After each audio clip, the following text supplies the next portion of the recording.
Ciencia Abierta. Bienvenidos a Ciencia Abierta, un programa que nos ayuda a difundir la ciencia y a quienes la hacen posible. Mi nombre es Jessica Armenta y el día de hoy tenemos como invitada a la doctora Yalvi Valderas. Bienvenida, doctora. Muchas gracias por la invitación. Muchas gracias, doctora. Es un placer tenerte aquí. Oye, para que nuestra audiencia te vaya conociendo, platícanos, por favor, qué estudiaste, en qué te especializaste y a qué te dedicas actualmente. Muy bien, pues yo soy bióloga de formación. Estudié una carrera general de biología que sí tenía una terminal en el área de biotecnología en el último año de la carrera. Y después me salté la maestría y me fui directito al doctorado. Okay. Hice doctorado directo en ciencias biomédicas en Cuernavaca, Morelos, en el Centro de Ciencias Genómicas de la UNAM. La carrera la hice en la Universidad Veracruzana. Ah, súper. ¿Y a qué te dedicas actualmente? Bueno, actualmente soy investigadora. Mi puesto tal cual le llaman investigadora en ciencias médicas, pero en la práctica realmente soy bioinformática. De acuerdo, súper. Oye, platícanos un poquito acerca de dónde naciste, dónde creciste y cómo pasaste con tu familia, pues tu infancia y tu adolescencia. Pues fíjate que a diferencia de otros investigadores que tienen una familia de investigadores y así, de mi lado, ¿no? Yo nací en Jalapa, Veracruz. Esto es porque mis papás se conocieron ahí, en realidad ellos no eran de ahí tampoco. Okay. Sí, mi papá es de Tamaulipas y mi mamá de un pueblo que está cerca de Cardel, Veracruz, no muy conocido del pueblito. Pero fueron a Jalapa, se conocieron y pues se enamoraron, ¿no? Y bueno, después de un tiempo, mi papá terminó sus estudios de informática. Digamos que eso es lo más cercano que yo tenía como para el área en la que yo me dedico actualmente, ¿no? Sí. Mi mamá contabilidad, pero ella inició después y en el momento de buscar trabajo, mi papá tuvo que irse a la ciudad de Coatzacoalcos, Veracruz, que está al sur, ya muy cerca de Tabasco. Y bueno, ya estando allí, pues entonces yo solamente viví como 3 años en Jalapa, que pues, ¿quién recuerda eso, no? Y pues ya estando en Coatzacoalcos estuve pues tal vez 1 año o algo así, no me acuerdo, tal vez 2, y entonces fuimos a Minatitlán. Ahí es en donde realmente estudié mis estudios primaria, secundaria, preparatoria, ¿no? Súper. Oye, ¿y cómo comienza tu interés hacia la ciencia? Eso también es un poco raro porque ya algunas veces me han hecho esta pregunta y la verdad en preparatoria, pues, era un bachillerato técnico en realidad y estudié el área de computación, pues tenía como esa influencia, ¿no? Pero me gustaba todo, era muy difícil, ¿no? O sea, no sabía qué estudiar, o sea, me gustaba las matemáticas, la física. Hoy estaba recordando mucho eso porque me encontré con una persona que me dijo que había estudiado física y yo dije, ay, yo también quería estudiar, pero también quería ser ingeniero en electrónica, también todo. Entonces fue un poco raro cómo me decidí por biología. Ok. En parte, no es que haya dicho es mi materia favorita o algo así. Siempre tuvo una cierta cercanía pues con los animales, con la naturaleza y todo, pero no como para decir voy a estudiar biología. En realidad lo que me atrajo fueron pues un poco los avances que estaban surgiendo en ese momento. O sea, ya se hablaba de los transgénicos y eso me parecía interesante, ya se hablaba del proyecto Genoma Humano y entonces dije, pues, ¿qué área es esta? Porque medicina no era un área que me interesara realmente. Ok. Sí, o sea, yo pensaba y decía, ay, sangre, no, eso no es para mí. Entonces descubrí que biotecnología, pues, era el área de biología. Y no tenía la formación, como otras personas que en prepa deciden estudiar el área como más hacia biológicas. Ujú. Pensé que el examen iba a ser complicado para mí. Afortunadamente son exámenes generales que si te va bien en todas las demás, matemáticas o lo que Ok. sea, pues ya. Ya, súper puntaje. Sí. Entonces me fue bien y pues por eso estudié biología. Pero, o sea, sí tuve como esa chispa que tienen algunos niños cuando ven a los científicos en la tele y eso. Ujú. Siempre me atraían todos los juegos mentales, los rompecabezas, el ajedrez, o sea, como más hacia las cosas técnicas y matemáticas. Ok, Ujú. súper. ¿Y cómo fue tu elección de universidad? ¿Fue por cercanía? Sí, bueno, biología la más cercana era la sede de Jalapa, Veracruz, y pues yo había nacido ahí y había modo de que yo viviera, tenía familia ahí, aunque no viví con ellos, pero pues siempre es bueno que si vas a vivir lejos de tus padres, pues haya pues un soporte, ¿no? O sea, en mi caso pues había Claro. tías y demás que cualquier situación que pudiera surgir, pues ellas podrían apoyarme, ¿no? Entonces, sí, mi decisión estuvo basada un poco de que mis padres habían estudiado ahí. La Universidad Veracruzana en Veracruz, pues, es reconocida, Sí, ¿no? No lo pensé, o sea, más allá de eso, ¿no? claro. Súper. ¿Y qué personas te inspiraron para tu formación ya como bióloga? Sí, fíjate que al inicio, bueno, mi primera clase fue como bien extraña. Era una profesora de algas que eh, en su momento yo llegué y yo dije, ¿estoy en el lugar correcto? Este, porque además reprobé y cómo me hicieron bullying con eso de decir que había reprobado en algas, pero juntaban. Ah, claro. Pero bueno, a ella de alguna manera, la profesora Araceli, me ayudó como a entender un poco ese otro mundo que no me imaginé, que es el microscópico, ¿no? Los organismos diminutos que como sus primeras clases fueron teóricas, no sé cuántas fueron, como 2, 3, un par, antes de ir al laboratorio a verlo en microscopio. Fue bien extraño, ¿no? Así de por qué me está haciendo dibujitos en el pizarrón de pues las algas según eran unas bolitas y unos palitos y para mí era pues no. Pero cuando fui al microscopio y entendí todo lo que me estaba diciendo del ciclo celular y demás, pues me abrió un mundo distinto, ¿no? Claro. Después, en el segundo semestre, el doctor Nisao Ogata acababa de llegar de su postdoctor, no sé si hizo postdoc, pero sí de su doctorado de Estados Unidos, de California, y él nos invitó a un grupo de estudiantes a participar, a hacer como servicio social y empezar a involucrarnos en proyectos. Fue muy tajante acerca de que como biólogos nos íbamos a morir de hambre, algo que te dicen todo el tiempo en casi cualquier carrera hoy en día, ¿no? Sí. Y nos enfatizó que debíamos estudiar un posgrado. Entonces, de hecho, casi mi generación que tuvimos clases con él, como la mayoría, estudió un posgrado. O sea, casi todos mínimo maestría tienen de mi grupo. Y eso fue en parte porque fue muy así, muy crítico, llegó con Claro. ideas muy revolucionarias y ahí me transformó. Con él ya tenía el chip de tengo que hacer un posgrado. Yo estaba pensando en una maestría.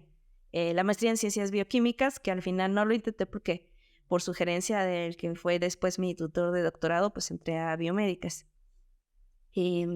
Pero él también fue la persona que me recomendó que aprendiera un poco sobre Linux, cosa que ya había visto con mi papá, que también era informático y así, y los programas bioinformáticos para analizar secuencias de ADN, como que todo. Y entonces dije, claro, computadora, Linux, programación, era lo que yo ya había visto en el bachillerato. Y biología molecular, que era como mi interés que había tenido como para estudiar esta carrera, y dije, bioinformática. O sea, lo supe por ahí del tercer semestre de la carrera. Ok.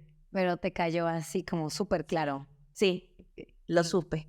Increíble. Sí. Oye, ¿y alguna anécdota que recuerdes de... Uy, fíjate que desafortunadamente no había bioinformática en ese entonces, pero las anécdotas que tengo son mis prácticas de campo que jamás voy a olvidar. Es como maravilloso. O sea, Ok. estudiar biología no es para todos y a lo mejor no a todas las personas les interesa pues ir a acampar y pasar pues no bañarte porque no tienes baño, tener que ir a hacer el baño en el bosque, ¿no?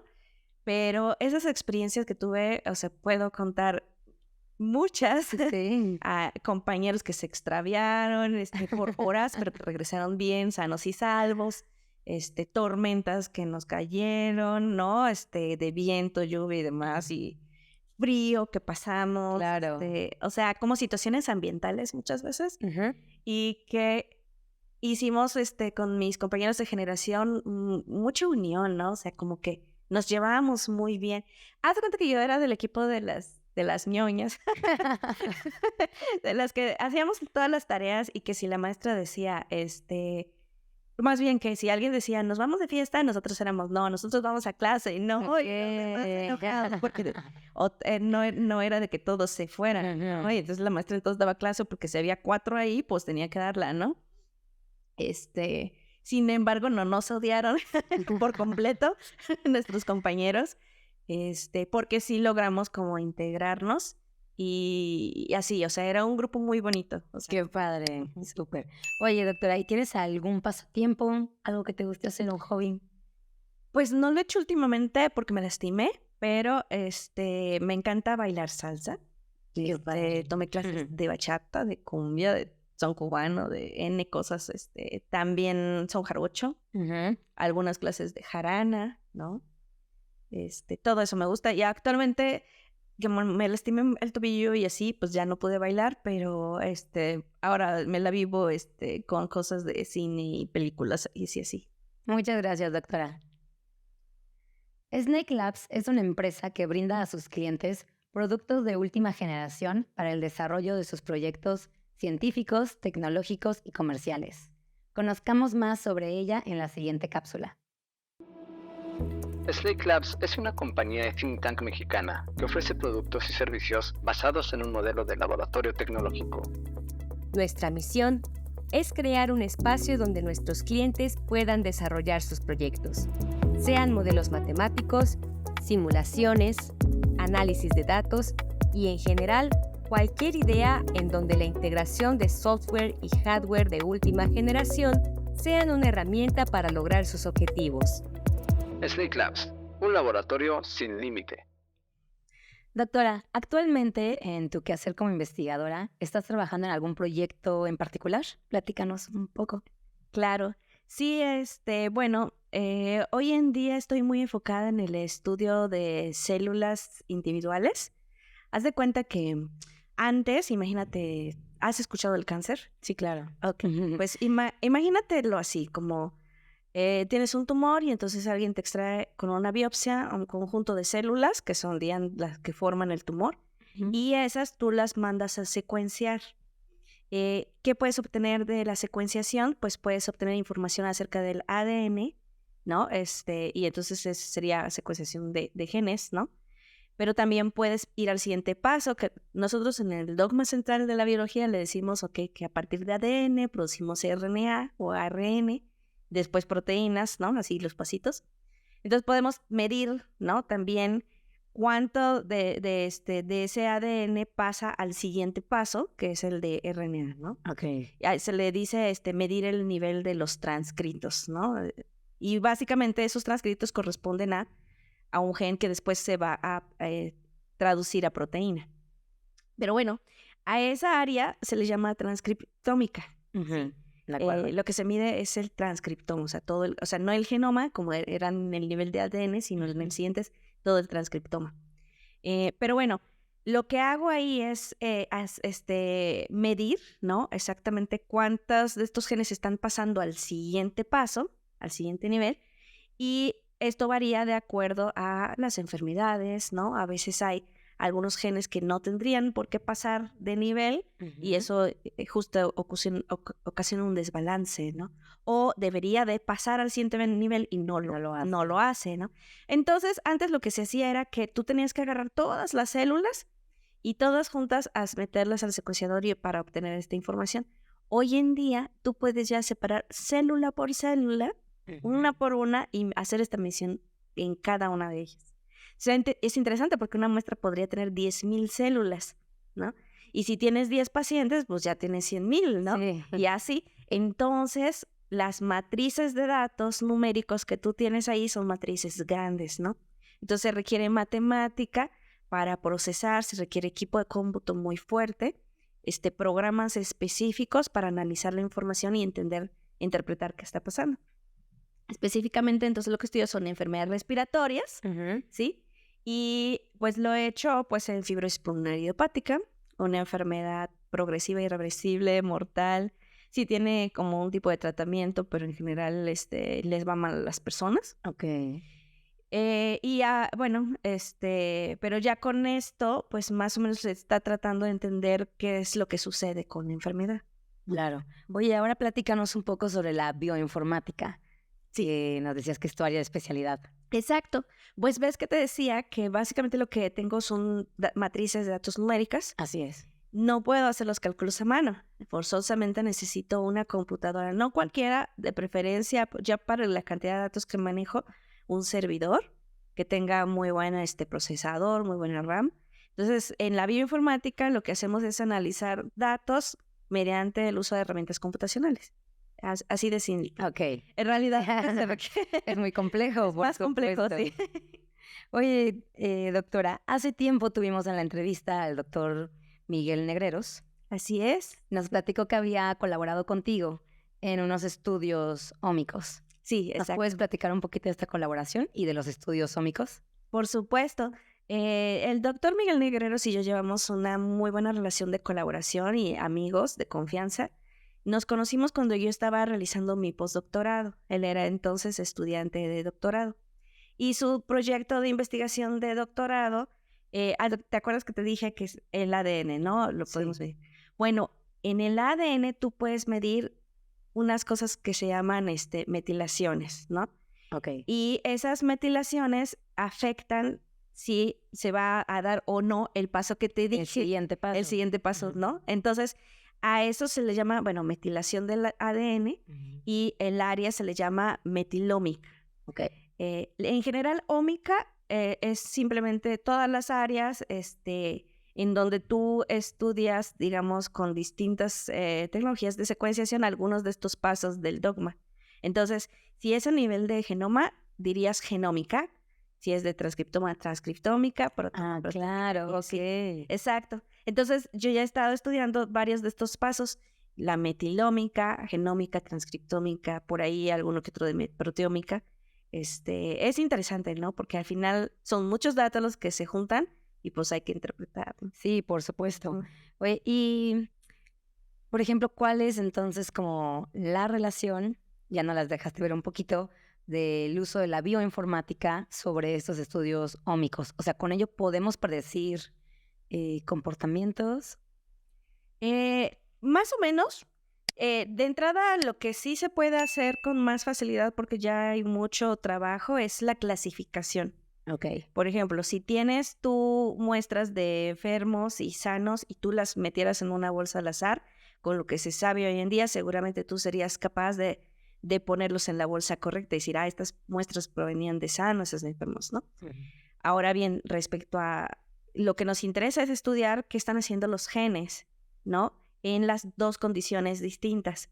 Entonces, tú necesitas de alguna manera saber primero cómo se comportan de manera descriptiva y basal y decir, este siempre está alto y este siempre está bajo, pero cuando cambia la enfermedad, no sé, están a la inversa, ¿no? Entonces empiezas a ver un patrón. Ok. Sí. La bioinformática entonces necesita de herramientas que te permita descubrir patrones. ¿Es factible hacer alguna predicción? Sí, pero todo esto lo hacemos con estadística, con un cierto nivel de confianza, ¿no? Y desafortunadamente la estadística no lo es todo, se requiere un alto nivel de comprensión de los procesos biológicos que no te lo podría dar, por ejemplo, un matemático o un informático que solamente se dedicara a analizar los números. Claro. Se requiere la parte biológica del expertise de los biólogos que entienden exactamente el proceso biológico. Claro. Wow, qué complejidad. Sí. Oye, platícame, ¿qué espacios, o sea, si existen realmente espacios en México para llevar a cabo todos estos procesos de bioinformática? ¿En dónde se llevan a cabo y cuáles existen? Sí, fíjate que en México está creciendo la bioinformática. Por ejemplo, yo, por ejemplo, para poder llegar a esta área tuve que estudiar primero biología, ¿no? Pero de hecho existe hoy en día una licenciatura en ciencias genómicas que se encuentra, por ejemplo, en Cuernavaca, Morelos, en Juriquilla, Querétaro y me parece que también en Mérida, por allá. Y son de la UNAM. Ahora, hay otras instituciones que igual están ofertando carreras similares. Por ejemplo, yo tengo mucha relación con la UJAT de Tabasco, en donde también tienen la licenciatura en genómica. Y así, ¿no?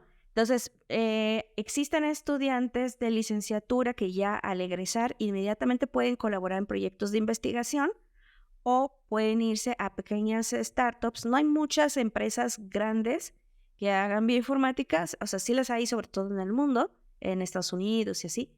En México, digamos que no tanto, o sea, más bien son como startups las que trabajan en ello, ¿no? Entonces, estos estudiantes o profesionistas, casi siempre uno acaba haciendo posgrado, Ok. porque requieres no solamente lo que te da la licenciatura, usualmente mínimo una maestría, ¿no? Pero es cierto que algunos licenciados ya entran a laborar directamente, ¿no? Pero usualmente es de maestría para arriba, conforme uno va y pues incrementando el nivel de conocimiento para el área de informática, se requiere saber programar, ¿no? Lenguajes de programación como R, Python, ¿no? Y eso pues le agrega pues una capa ahí, ¿no? De conocimientos que alguien tiene que tener, ¿no? Para dedicarse a esto. Básicamente es en institutos de investigación, ¿no? Entonces, pocas empresas, institutos de investigación. Yo, por ejemplo, trabajo en el INER, en el Instituto de Enfermedades Respiratorias, y pues aprovecho muy bien mis conocimientos para aplicarlo en este tipo de enfermedades, pero hay en cualquier instituto de investigación posibilidades de estudiar proyectos en donde se requiera la bioinformática. Súper. ¿Y estos institutos por lo general son del sector público o privado? La mayoría son públicos, pero sí, efectivamente puede ser una farmacéutica y seguramente que ahí ganaríamos mejor. Sí, yo trabajo en gobierno, claro. Es gobierno, academia e industria, ¿no? Los diferentes sectores. ¿Y el desarrollo mayoritario o que va más a la vanguardia, en qué sector se ubica? Bueno, últimamente con las tecnologías de single cell, la verdad es que las empresas han estado teniendo un papel muy fundamental en crear nuevos pipelines para analizar este tipo de datos. Finalmente, las empresas tienen dinero para realizar los experimentos, para contratar expertos científicos de datos. También, luego las personas que vienen del área computacional suelen también cobrar más, entonces necesitan salarios altos para convencerlos, ¿no? De trabajar en este tipo de áreas. Por eso a veces no se quedan en la academia o en el gobierno, ¿no? Entonces, en la industria, pues, últimamente está teniendo un auge, y están publicando muy bien en artículos científicos que impactan directamente a los otros sectores. Pero la verdad es que siempre ha sido la academia, ¿no? O sea, en general. Sí, súper. Oye, doctora Yalvi, y por ejemplo, tú siendo una experta en bioinformática, platícanos cuál es la importancia del cómputo y de la informática dentro de la ciencia. Hoy en día totalmente relevante. O sea, ya estamos o sea, cada año dicen, no, pues la era del internet, ¿no? Sí. La era del big data, ¿no? O de los científicos de datos, ahorita, la era de la inteligencia artificial que tiene años, pero ahorita la están llamando así por todo el ChatGPT, ¿no? Sinceramente ya creo que ningún área se salva del área computacional, ¿no? Efectivamente, todo se está realizando de tal forma de que en pocos años todo va a estar muy automatizado. Okay. Pero incluso para generar esas automatizaciones vas a requerir expertos o vas a requerir técnicos que puedan interaccionar con las computadoras. Todavía no, o sea, yo creo que en los próximos 20 años todavía no vamos a ser totalmente independientes, o sea, que las máquinas hagan todo por nosotros al 100%, ¿no? Muchas gracias, doctora. A ti. Aprovechemos también este espacio para invitar a todos los seguidores del canal a formar parte del equipo de colaboradores de Snake Labs. Si estás interesado o interesada, ponte en contacto a través de los siguientes medios que aparecen en pantalla. Muy bien, doctora. Vamos a ir a la parte final de la entrevista. Y antes de las conclusiones, me gustaría hacerte una ronda de di lo primero que piensas. No te preocupes, son una serie de palabras que... Va a salir todas mis cosas freudianas. No, para nada. Que tú te sabrás muy bien y entonces cualquier cosa, palabra, frase que te venga a la mente está perfecta. ¿De acuerdo? ¿Estás lista? Pues sí, súper. Veracruz. Tierra. INER. Trabajo. Ciencia abierta. Público. GPU. Computación. Discriminación. Problema. Jóvenes en la ciencia. Futuro. Mujeres en la ciencia. Futuro también. México. Mi tierra, otra vez. Ciencia en México. Iba a decir algo positivo, pero está muy mal. Está bien. Ujú. Y futuro. Ciencia, investigación. Súper. Y ya para cerrar, platícanos, ¿por qué es importante hacer ciencia en México? ¿Y qué le ofrece el ámbito científico en México a los jóvenes? Bueno, definitivamente la ciencia contribuye al crecimiento del país, ¿no? O sea, es inversión, es producción, o sea, todo lo que tiene que ver con empoderarlo. Podemos ver otros casos, China, Corea, cómo están creciendo hoy en día, y todo eso es gracias a que le invirtieron pues obviamente a la infraestructura para realizar investigación y muchas cosas más. O sea, hay grandes casos en otros lugares del mundo, y definitivamente un país no va a tener progreso sin ciencia, ¿no? O sea, se requiere. Claro. Totalmente. Y para finalizar, por favor, envíales un mensaje a tus colegas de ciencia y también a los jóvenes que están interesados en hacer ciencia. Bueno, por favor, hagan ciencia. En internet va a haber mucha gente, o sea, si ustedes hablan en foros, piden opiniones sobre si deberían o no estudiar una carrera científica, y va a haber mucha gente que les va a decir que no lo hagan porque van a vivir una vida tortuosa, y es posible que sí. Sin embargo, si de verdad ese es su interés, es amor al arte, como le dicen, de verdad quieren contribuir, no desistan de sus sueños nada más porque alguien les diga que no lo van a lograr, ¿no? O sea, obviamente conviene conocerse a sí mismo, conocer si tienen ciertas habilidades que les ayudarían, pues, para ser científicos, ¿no? Pero vaya, no piensen que es totalmente imposible hacerlo, ¿no? Existe apoyos del gobierno, becas, ¿no? También podrían intentar ir al extranjero. Requiere mucho esfuerzo, mucha constancia, y siempre pueden tener terapia psicológica y amigos, tener un grupo de apoyo donde va a haber gente que les va a tender la mano. A mí, mucha gente me ayudó para poder estar en donde estoy. Entonces, sí existe una red de apoyo, hay que buscarla. En mi área tenemos la Red Mexicana de Bioinformática, entonces ahí podrían ustedes preguntar si les interesa esto. Increíble, muchísimas gracias, doctora Yalvi. No, pues gracias a Snake Labs por esta entrevista. O sea, les agradezco mucho que me hayan ofrecido la oportunidad de compartir este foro con ustedes. Hemos llegado al final de Ciencia Abierta. Mi nombre es Jessica Armenta y agradezco mucho su preferencia. Sigamos difundiendo la ciencia y a quienes la hacen posible. Hasta la próxima. Ciencia Abierta. Los esperamos en la siguiente emisión.